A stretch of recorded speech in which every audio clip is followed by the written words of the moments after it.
We were reading about how this kingdom of subtle matter gives us subtle bodies so that we can travel to the different worlds. And when we have to leave our physical body, then we get subtler bodies and subtler bodies and subtler bodies until finally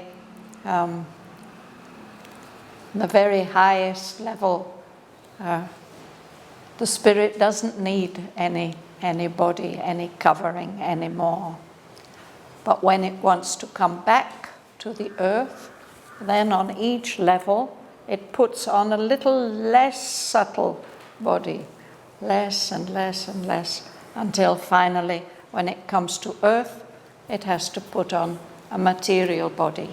That's what we've all done.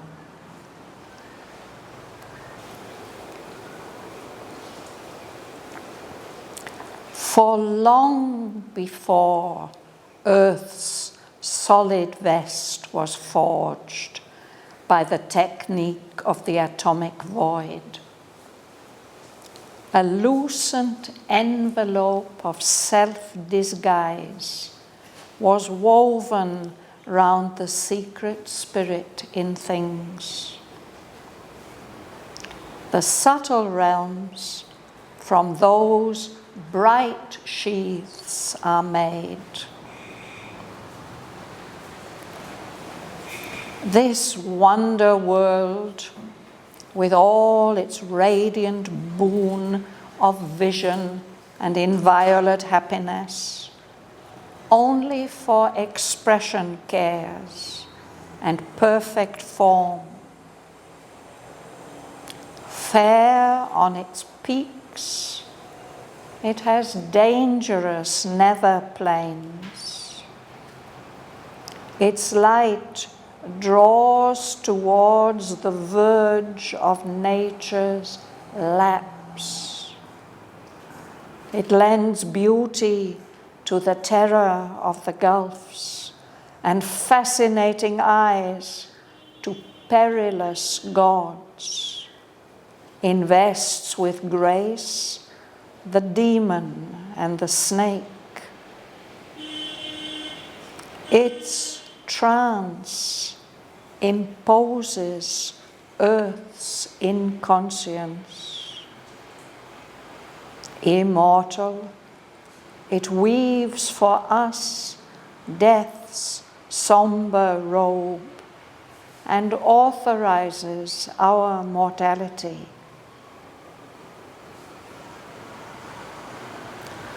This medium serves a greater consciousness, a vessel of its concealed autocracy. It is the subtle ground of matter's worlds. It is the immutable in their mutable forms. In the folds of its creative memory, it guards the deathless type of perishing things. Its lowered potencies found our fallen strengths. Its thought invents our reasoned ignorance. Its sense fathers our body's reflexes.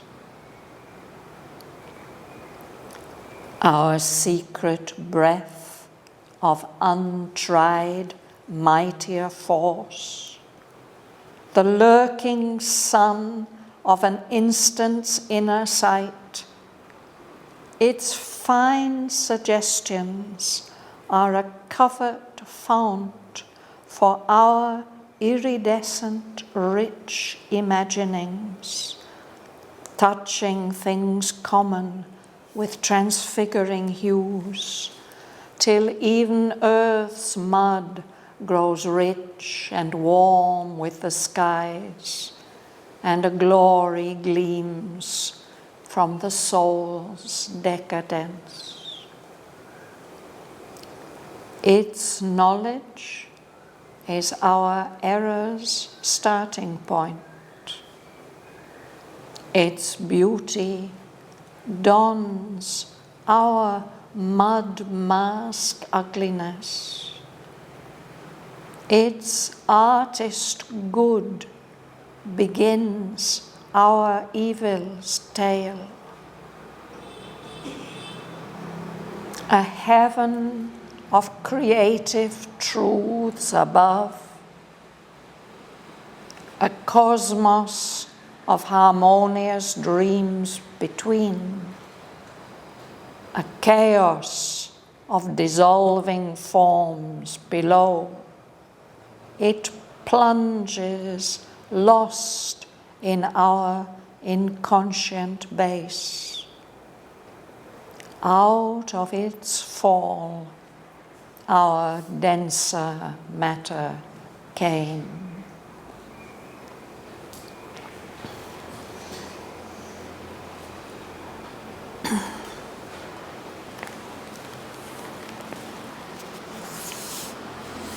Martin, you'll start.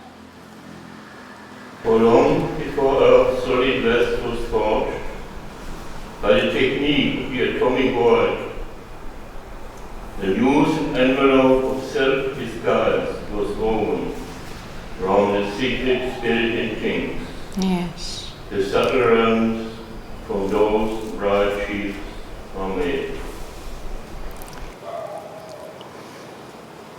So long before Earth's solid vest, a vest is a clothing, no? This solid clothing of matter, long before matter formed, something else had happened.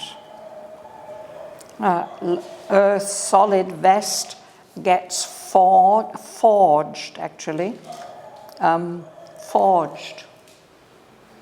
I'll talk about that later.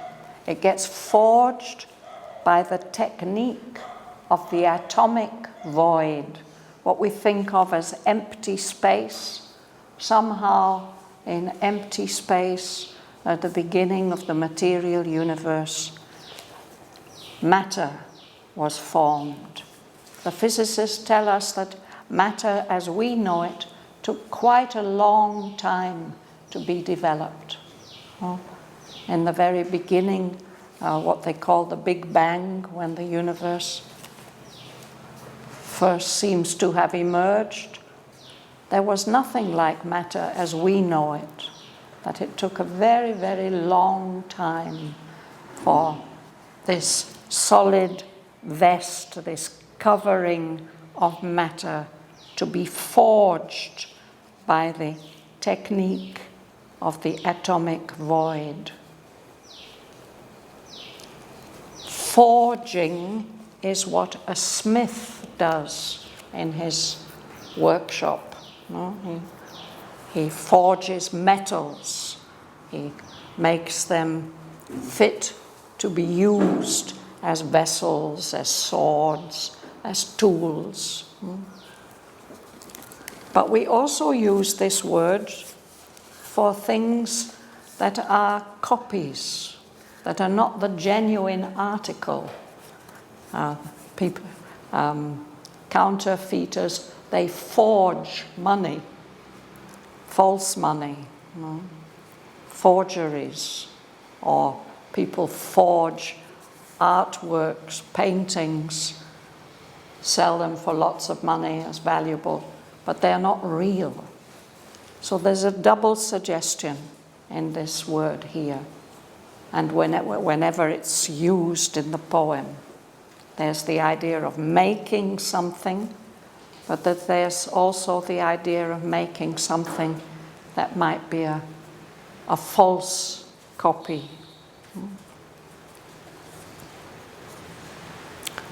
So long before matter as we know it was formed, already a lucent envelope of self-disguise was woven round the secret spirit in things.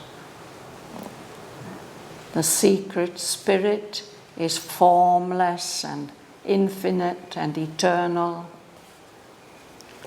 But this world has been created because it has woven around itself a covering.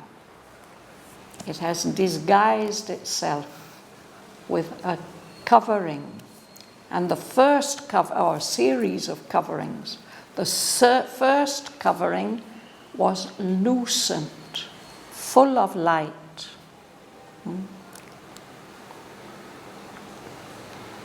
So those subtle realms which 𝐼𝐸𝐷 is going to be visiting are made out of subtle envelopes, lucent envelopes like that, which the spirit has woven around itself as a kind of disguise or self-expression.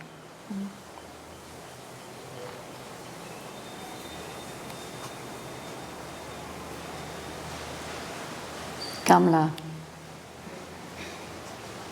This wonder world with all its radiance, boon, of vision and inviolate happiness, only for expression, cares, and perfect form. Fair on its peaks, it has dangerous, nether plans. Its light draws towards the verge of nature's lapse. It lends beauty to the terror of the gods, and fascinating eyes to perilous gods, enveloped with the grace, the damsel and the snake. Yes. So he says this wonder world, the wonder world that we've been reading about, the kingdom of subtle matter, where everything is so perfect in form, so beautiful. This wonder world which gives this shining boon, this wonderful gift of vision. Everything looks beautiful, everything seems beautiful. It seems to give a gift of happiness which is inviolate, which can't be spoiled or damaged. But still, this wonder world only cares about expression and perfect form. It's a world of forms, beautiful forms. So on its peaks, on its higher levels, it's fair, it's beautiful. But it has dangerous nether planes. Nether means lower. So there are high levels, there are in-between levels, but there are also these lower levels, and they are dangerous because it's lending beauty to terrible things, to those terrible lower worlds that King 𝐼𝐸𝐷 will have to travel through later on. The terror of the gulfs, the deep, dark places. This world gives beautiful, fascinating eyes to dangerous gods, to beings who are very, very dangerous. It gives grace, attractiveness, like a clothing to the demon and the snake. The snake, of course, is often a symbol of the vital energies which can be very dangerous.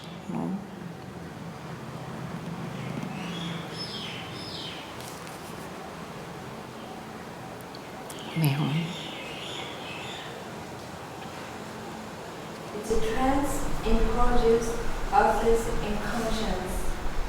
Immortal, it reads for us death's somber robe, and authorizes our mortality. Yes.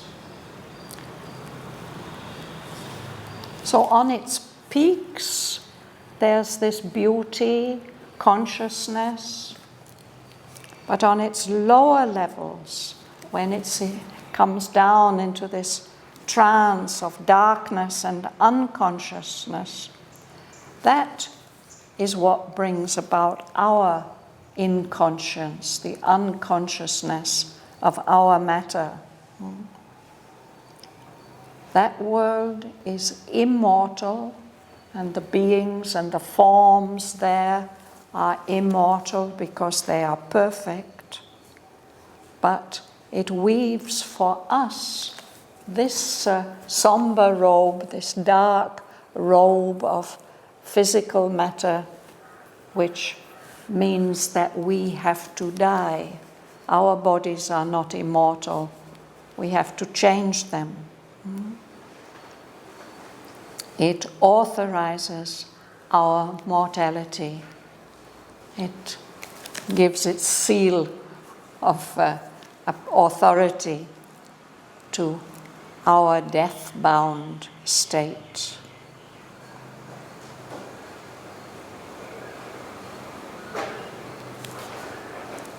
Sarojini?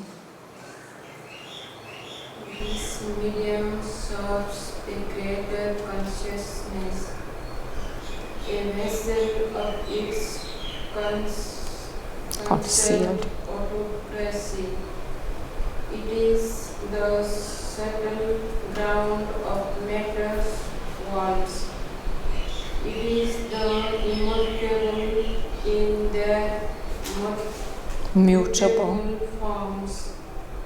In these folds of its creative memory, it grounds the deathless tide of tracing things. Let's pause there. This medium, this subtle matter, is serving a greater consciousness, higher levels of consciousness. It is a vessel for the hidden, the concealed autocracy of that greater consciousness. That greater consciousness is the one which decides everything, but it does it secretly, concealed, not openly. So that subtle matter too is a vessel, a container for that hidden autocracy of the higher consciousness. What is the meaning of autocracy?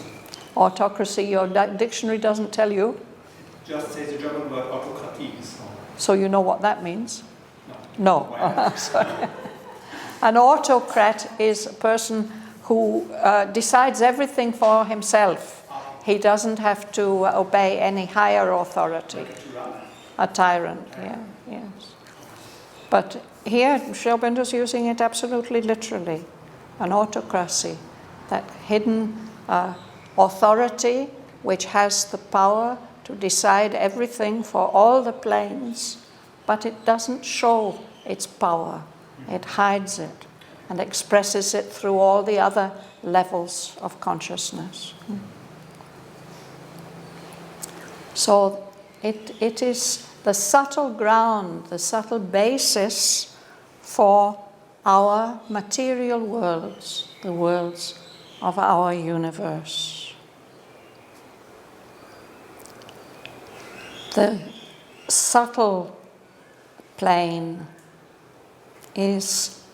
expresses the immutable, what cannot change, which never changes, which is forever the same, but expressed in their changeable forms.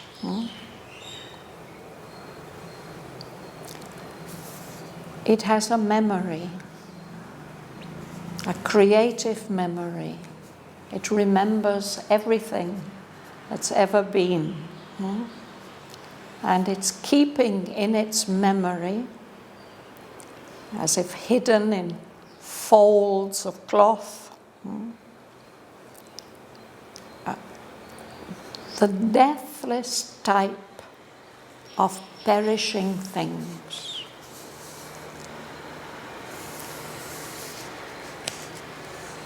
It's an ancient idea that all the forms which we see here are copies, imperfect expressions of perfect forms which exist on higher levels. We find this idea particularly in the Greek philosopher Plato. So here Aurobindo is confirming that. He says that there are perfect types, prototypes of everything.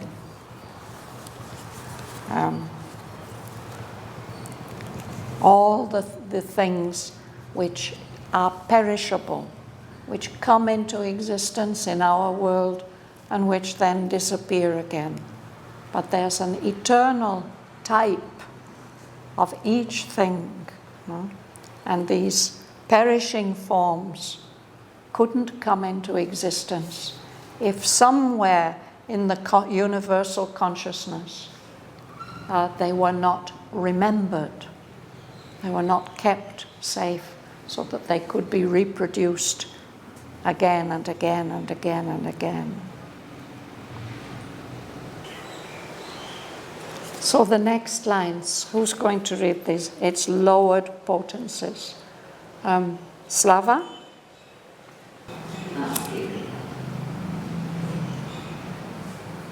It's the lowered potencies found our fallen strength. Its thoughts invents our reason ignorance. It sends others our bodies reflexes. Yes. So it's talking about this medium of subtle matter. So it's not only expressing the perfect and the immutable and remembering the deathless type of perishing things.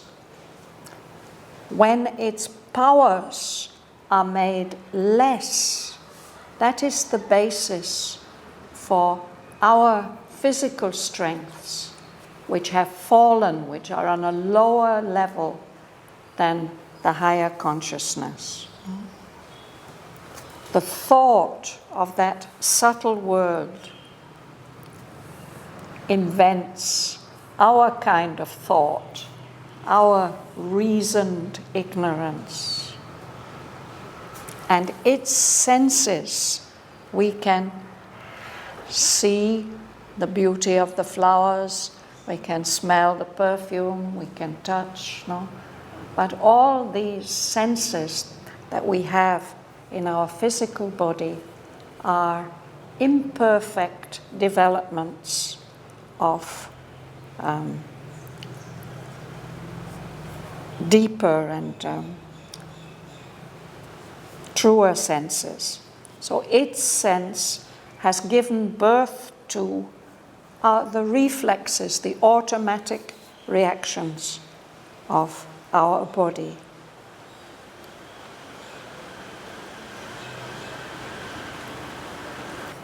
Did you read, Joel? Yeah.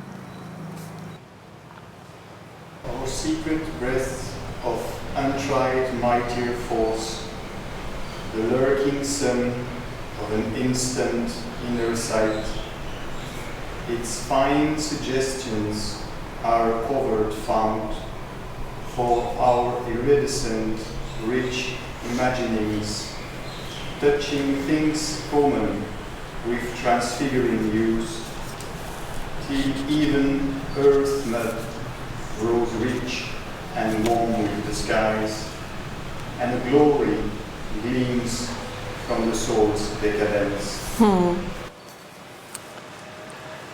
So the atmosphere of that subtle world is a secret breath, a secret energy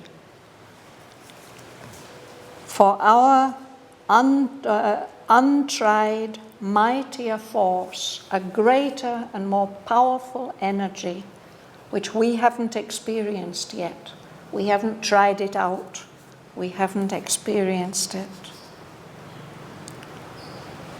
It's also a hidden sun. We might get, there might be a gleam from that hidden sun, and we experience for an instant some glimpse of inner sight. No? It makes suggestions to us.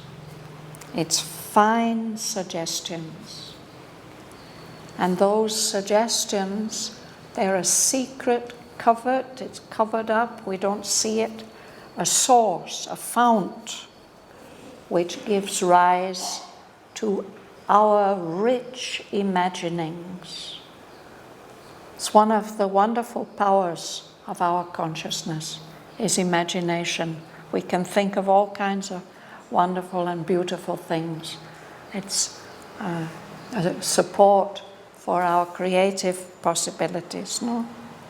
He says our imaginings can be iridescent, glowing with all the shifting colors of the rainbow. Oak has made this cascade of CDs beside the road here. You have seen it? No? So that's beautiful because it's iridescent. It's glowing with all these different colors, no? Shimmering, iridescent. If we see oil, petrol, on the surface of some water, very, very subtle colors are there, no? Iridescent. So that other world, that world of subtle beauty, is the source for some of our beautiful, rich imaginings, which touch common earthly things with transfiguring colors. We see them in another way, surrounded by light, until even our muddy earth grows rich and warm with all the glorious colors of the skies. And a glory gleams from the soul's decadence. Decadence is a term we use often for civilizations, that they've reached a high peak of achievement and then there's been a decadence. Or people have reached a high level of developed civilization, but then they fall away from that and it all becomes very ugly and ordinary. Here perhaps Aurobindo means that our soul has come down from its great heights of purity. Here it is, it has to inhabit the physical body, and it's even in this state, through these rich imaginings, these suggestions from subtler worlds, there can be a gleam of glory from the higher worlds.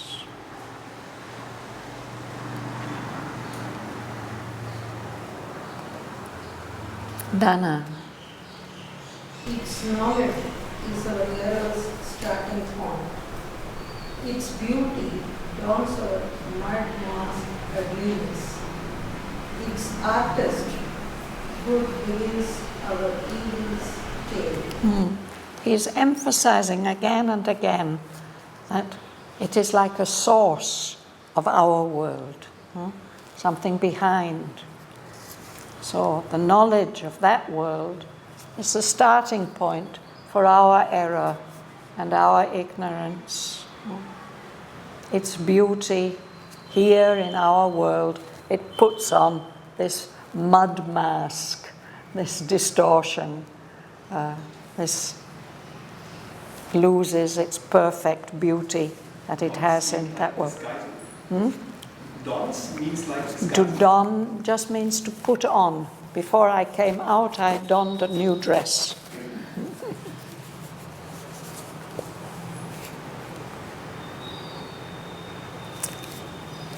There, what is beautiful is good and true.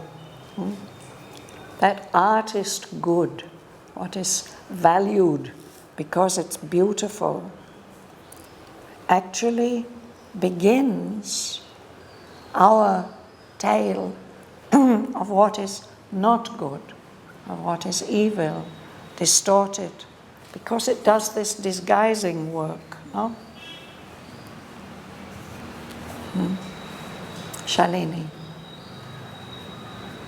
A heaven of created truths above, a cosmos of harmonious dreams between, a chaos of dissolving forms below. It plunges, lost in our inconscient base. Out of its fall, our denser matter came. Yes. So on the higher levels, a heaven of creative truths. A little lower down, a universe, a cosmos. Cosmos, we use this word just for the universe, but in Greek, the ancient Greek that this word came from, cosmos meant beauty, beauty and harmony. And that's why we put on cosmetics to make ourselves look more beautiful.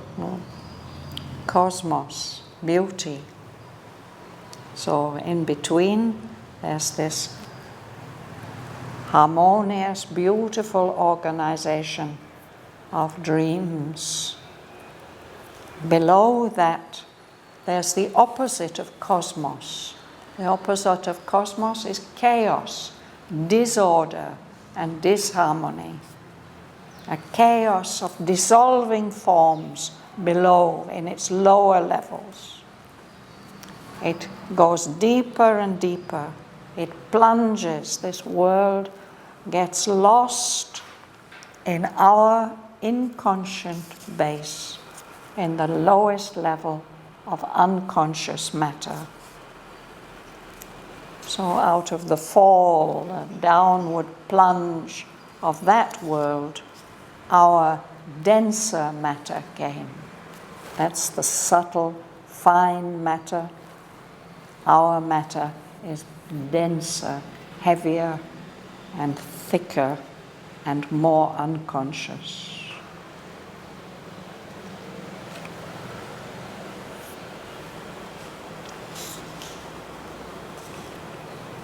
Praveen.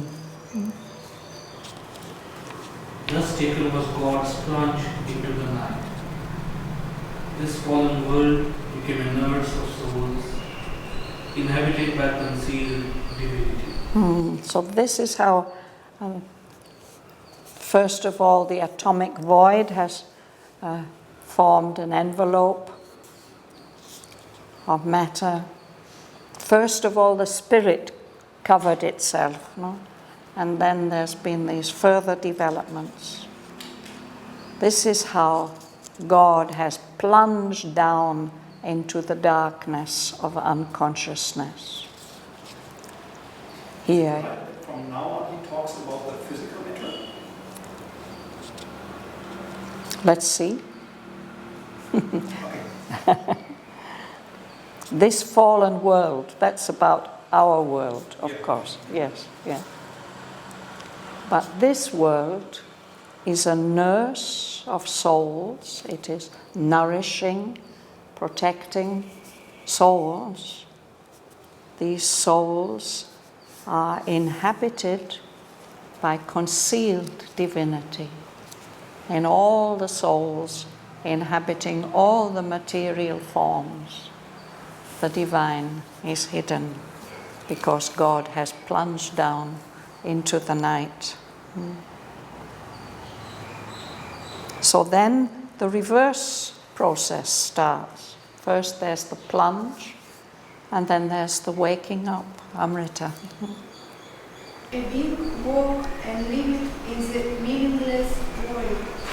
A worldwide mission strove towards life and thought. A consciousness plucked out from mindless sleep. So things began to wake up in our world. Here we are living on this little speck of earth in the vastness of the apparently meaningless emptiness of space.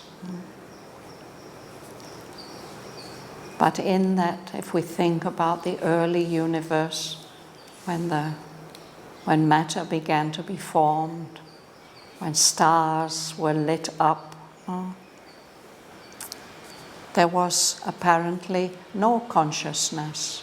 The consciousness was hidden. There was no knowledge. A worldwide nescience began to make an effort towards first life and then thought. It's the process of evolution. A consciousness plucked out from mindless sleep. The mindless sleep of matter gets woken up first into the form of consciousness we call life, and then into the form of consciousness we call mind or thought.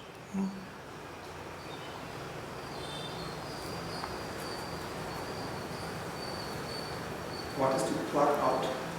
To pluck out. If you've seen a small dog fall into a pond, you will get hold of it and pluck it out.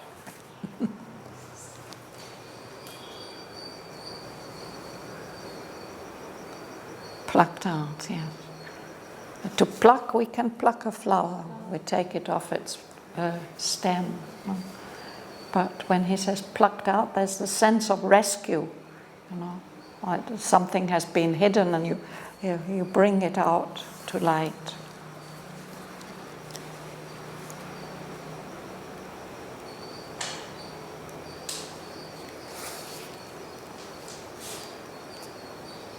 I should have asked Amrita to read the next line also. Will you read it? No. All here? Okay. All here is driven by an ancient will. Yes. Everything here in our world is driven. It has to evolve. It's being driven. But the will which is driving it seems to be completely unconscious and not to have any senses. It's the will in matter. We don't take that seriously, but that there is that will towards life and thought. You always look so puzzled, Sebastian. Thus fallen, inconscient, frustrate, dense, inert, sunk into inanimate and torpid dross, earth lay, a drudge of sleep, forced to create by a subconscious yearning memory, left from a happiness dead before she was born, an alien wonder on her senseless breast. Yes. So because there's this plunge into the night, here's Earth, the Earth goddess, the principle of matter, unconscious, asleep, in deep coma. But even in that sleep, she has to work hard. A drudge is somebody who has to work hard without any enjoyment or fun or relaxation. In her sleep, Earth is laboring so hard because within her there's a memory that she can't formulate that memory. It's subconscious, but it's yearning, it's longing for something. No? That memory is left over from a happiness dead before she was born. Before Earth took this plunge and became Earth, she was on blissful heights above. No? She left that blissful state behind when she came and made herself into the body of our state. No? So it's that memory, subconscious, unconscious memory, that's driving evolution to happen. That I often wonder about the next line, whether it shouldn't really belong to the next sentence. Read it like that, please, Ganga Lakshmi. Yes. An alien wonder. An alien wonder of a sunset's breath. This mire must harbor the orchid and the rose. From the blind and winged substance must emerge a beauty that belongs to happy spheres. It makes sense if we read it like that. This mire, this dirty mud of earth, must harbor, must take care of, contain and take care of the orchid and the rose. From this blind, unwilling substance of matter must emerge a beauty that belongs to happier spheres, happier realms, higher planes of existence. Did you read Joel? Yeah. Okay, so I'll read. This is the destiny. But what about Dana? Did you read that? Yeah. This is the destiny bequeathed to her, as if a slain god left a golden trust to a blind force and an imprisoned soul. An immortal Godhead's perishable parts she must reconstitute from fragments lost, reword from a document complete elsewhere her doubtful title to her divine name. Bequeath. Before somebody dies, if they have valuable properties, they will write down or let people know what they want to happen with those properties, perhaps for their children or their grandchildren. So, the earth has been bequeathed, she's been left certain things, a destiny, some work that she has to do. No? Aurobindo says it's as if a god who has been killed, who's been slain, has left, has bequeathed this golden trust, some great responsibility entrusted to this blind force, this imprisoned soul which is in matter. The soul has to wake up and the force has to become conscious in order to fulfill its destiny. So her task, I don't know whether you know the Egyptian stories of Isis and Osiris, these two Egyptian gods, brother and sister, co-rulers, and Osiris's body gets cut up and scattered everywhere in the world, and Isis, the mother, has to find all those parts and put them together again. It's like that. Earth has to put everything together again. These perishable parts of an immortal Godhead.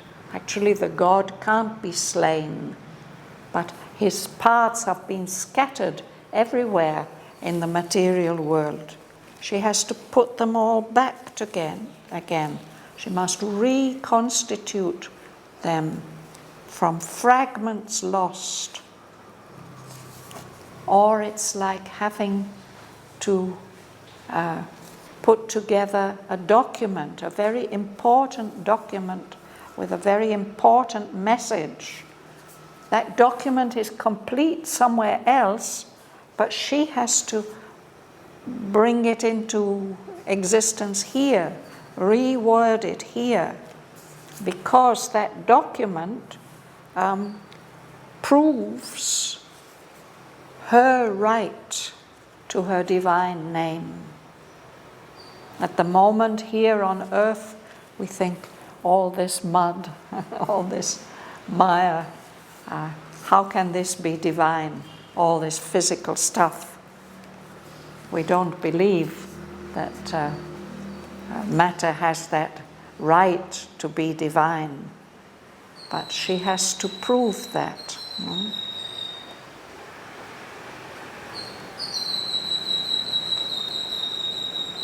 All that's left is this dust, a residue. That's all she's inherited. But in this shapeless, formless dust, Earth is carrying the possibility of all things.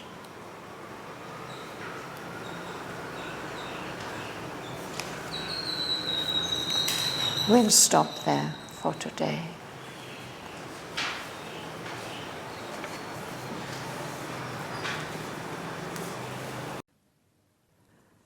For long before Earth's solid vest was forged by the technique of the atomic void, a loosened envelope of self-disguise was woven round the secret spirit in things.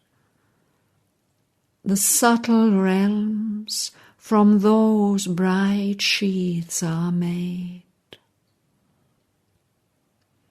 This wonder world, with all its radiant boon of vision and inviolate happiness, only for expression cares and perfect form. Fair on its peaks, it has dangerous nether plains. Its light draws towards the verge of nature's lapse. It lends beauty to the terror of the gulfs, and fascinating eyes to perilous gods, invests with grace the demon and the snake. Its trance imposes Earth's inconscience. Immortal, it weaves for us death's sombre robe and authorizes our mortality. This medium serves a greater consciousness. a vessel of its concealed autocracy. It is the subtle ground of matter's worlds. It is the immutable in their mutable forms. In the folds of its creative memory, it guards the deathless type of perishing things. Its lowered potencies found our fallen strengths. Its thought invents our reasoned ignorance. Its sense fathers our body's reflexes. Our secret breath of untried mightier force, the lurking sun of an instant's inner sight, its fine suggestions are a covered fount for our iridescent rich imaginings, touching things common with transfiguring hues, till even earth's mud grows rich and warm with the skies, and a glory gleams from the soul's decadence. Its knowledge is our error's starting point. Its beauty dawns our mud mask ugliness. Its artist good begins our evil's tale. A heaven of creative truths above, a cosmos of harmonious dreams between, a chaos of dissolving forms below. It plunges lost in our inconscient base. Out of its fall our denser matter came. Thus taken was God's plunge into the night. This fallen world became a nurse of souls inhabited by concealed divinity. A being woke and lived in the meaningless void. A worldwide nescience strove towards life and thought. A consciousness plucked out from mindless sleep. All here is driven by an insentient will. Thus fallen, inconscient, frustrate, dense, inert, sunk into inanimate and torpid drowse, earth lay, a drudge of sleep, forced to create by a subconscient yearning memory left from a happiness dead before she was born. An alien wonder on her senseless breast, this mire must harbour the orchid and the rose. From her blind, unwilling substance must emerge a beauty that belongs to happier spheres. This is the destiny bequeathed to her, as if a slain god left a golden trust to a blind force and an imprisoned soul. An immortal Godhead's perishable parts she must reconstitute from fragments lost, reword from a document complete elsewhere her doubtful title to her divine name.